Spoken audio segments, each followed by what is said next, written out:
नमस्ते दोस्तों। मित्रों, प्रश्न पत्र 4 में हमने संत काव्य देखा है। आज हम देखेंगे सूफी काव्य। तो भक्ति काल में हम नैनश्री शाखा यानी संत काव्य का हमने अध्ययन किया है निर्गुण में। अब निर्गुण काव्य में हम प्रेमाश्री शाखा जो है इस सूफी काव्य का यहाँ पर अध्ययन करने वाले हैं। तो सूफी काव्य में प्रेमाश्री शाखा में मोहम्मद जायसी हो, मुल्ला दाऊद हो, कुतुबन हो, मंजन आदि कवि इसमें आ जाते हैं। तो भक्ति काल की परिस्थितियाँ तो हमने देखी है। तो सूफी काव्य धारा क्या है कि इसके ऊपर आज हम चर्चा करने वाले हैं। तो सूफी काव्य धारा का परिचय और उसकी उत्पत्ति किस तरह से हुई है यह देखते हैं। भक्ति काल के निर्गुण संत काव्य के अंतर्गत सूफी काव्य को विद्वानों ने कई नामों से यहाँ पर संबोधित किया है। आचार्य रामचंद्र शुक्ल ने इसे प्रेम मार्ग की सूफी शाखा इस नाम से संबोधित किया है। अन्य नामों में प्रेमाख्यान काव्य, प्रेम काव्य आदि प्रमुख हैं। इस काव्य परंपरा को सूफी संतों की देन माना जाता है। सूफी शब्द की उत्पत्ति के संबंध में विद्वानों में विभिन्न मत हैं। कुछ विद्वान सूफ को सब शब्द से निकला हुआ मानते हैं, जिसका अर्थ है जो अग्रिम पंक्ति में खड़े होंगे वे सूफी होंगे। कुछ एक विद्वान मदीना की मस्जिद के समक्ष सुफ़ा चबूतरे पर बैठने वाले फकीरों को सूफी कहते हैं।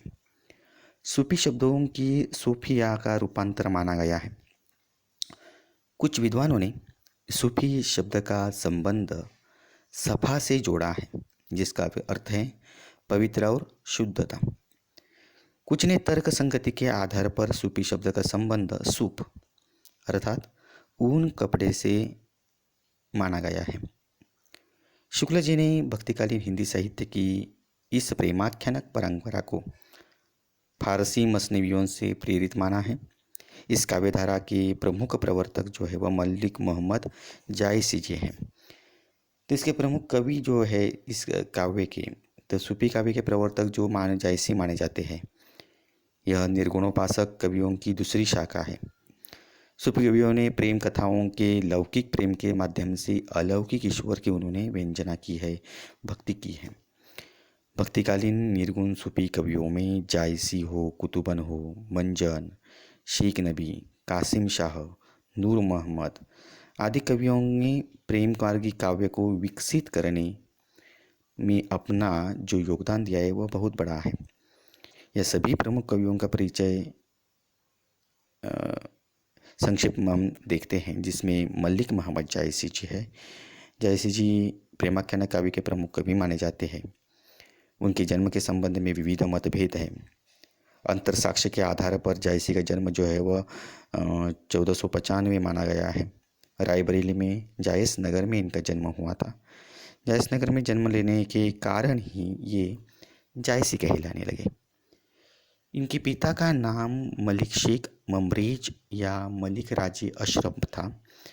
माता पिता की बचपन में ही मृत्यु हो जाने के कारण ये फकीरों और असाधु संगति में रहने लगे। कुछ विद्वानों का कहना है कि जायसी का विवाह हुआ था, उन्हें पुत्र भी थे, किंतु वे किसी दुर्घटना में मारे गए। अंतर साक्ष्य के आधार पर जायसी देखने में कुरूप थे। वे एक आँख एक कान से रहित थे। एक बार शेर शाह ने उनकी कुरूपता का उपहास उड़ाया, तब उन्होंने उत्तर दिया, मोही का हंसी से की कोहरिए। शेरशाह लज्जित हुए और इनका अत्यधिक सम्मान उन शेरशाह ने किया।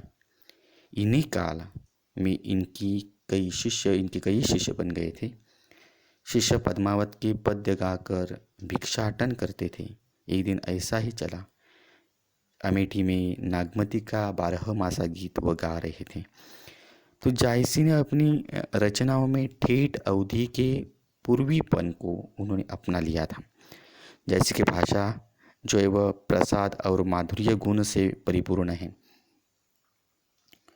जायसी ने अपनी रचनाओं में दोहा, चौपाई छंदों का उन्होंने प्रयोग किया और अवधी भाषा में सफल उन्होंने साहित्य में प्रयोग उनका मिलता है। अलंकारों में उपमा, रूपक, उत्प्रेक्षा, स्वभावोक्ति, अन्योक्ति, व्यतिरेक, विभावना, संदेह अनुप्रास, निदर्शना आदि का सफल प्रयोग मिलता है। निसंदेह जयसी का साहित्य एक विशेष स्थान रखता है।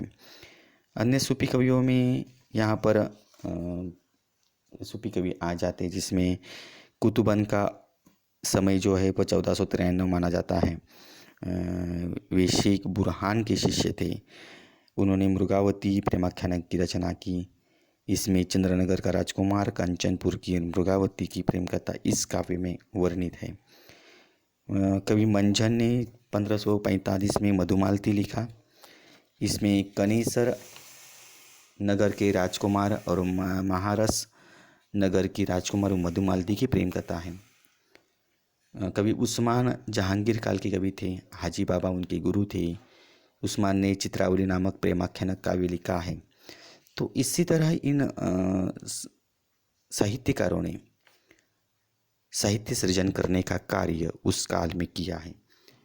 तो हमने परिचय और उसकी उत्पत्ति और कवि जो है उसमें आ जाते हैं इस संप्रदाय में, इसका अध्ययन हमने किया है।